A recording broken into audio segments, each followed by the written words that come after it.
और वहीं प्रधानमंत्री नरेंद्र मोदी के अब की बार 400 पार के नारे को हकीकत बनाने में बीजेपी जुट चुकी है। ऐसे में देखिए, क्षेत्रीय दलों का साथ बीजेपी को मिलता भी दिख रहा है, जिसके लिए बातचीत का दौर अब शुरू हो चुका है। जेडीयू के बाद टीडीपी और अकाली दल बीजेपी के नेतृत्व वाले एनडीए में शामिल होने की तैयारी कर रहे हैं। किस तरह से, इस रिपोर्ट में आपको दिखाते हैं।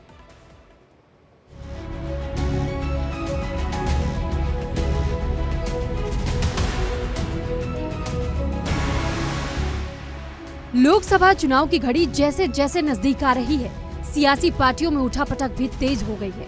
कई दलों ने बीते महीने ही पाला बदला था, तो कुछ पार्टियां अब भी इंडिया गठबंधन से अलग राह बनाने में लगी हुई हैं। ऐसे में बीजेपी भी हर मौके को भुनाने में जुट गई है। पीएम मोदी ने खुद लोकसभा चुनाव की कमान थाम रखी है। पीएम मोदी का दावा है कि इस बार बीजेपी लोकसभा चुनाव में 370 और एनडीए 400 से ज्यादा सीटों पर जीत हासिल करने में कामयाब होगी। पीएम मोदी ये बात सिर्फ शब्दों से ही नहीं कह रहे हैं, बल्कि बीजेपी ने चुनाव में बड़ी जीत का परचम लहराने के लिए युद्ध स्तर पर तैयारी भी शुरू कर दी है। 24 फाइनल के लिए ही बीजेपी ने क्षेत्रीय पार्टियों से गठबंधन बनाने की रणनीति पर काम शुरू कर दिया है, क्योंकि टारगेट 400 पार है। लिहाजा ज्यादा से ज्यादा पार्टियों के साथ में चुनावी मैदान में उतरने की तैयारी बीजेपी इस वक्त कर रही है।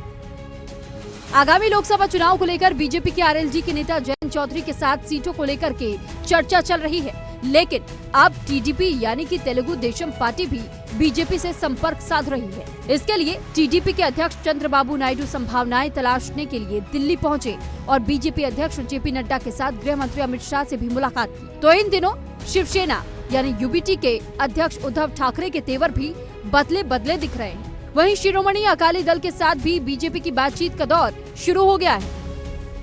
राजनीतिक गलियारों में चर्चा है कि बीजेपी अकाली दल के साथ भी फिर से गठबंधन कर सकती है। 2017 और 2022 में हुए विधानसभा चुनाव में करारी हार झेलने के बाद अकाली दल एक बार फिर से बीजेपी के साथ मिलकर के चुनाव लड़ने की मूड में है। बता दें कि दोनों पार्टियों के बीच 1996 में पहली बार गठबंधन हुआ था, लेकिन किसान आंदोलन के दौरान अकाली दल ने बीजेपी का साथ छोड़ दिया था। चुनावी मैदान सज चुका है। गठबंधन के साथी एक एक करके अलायंस का साथ छोड़ रहे हैं, भगवा के साथ आ रहे हैं, तो बीजेपी भी पूरी शिद्दत के साथ 400 की टारगेट की तरफ बढ़ रही है। Bureau report, India Tele live.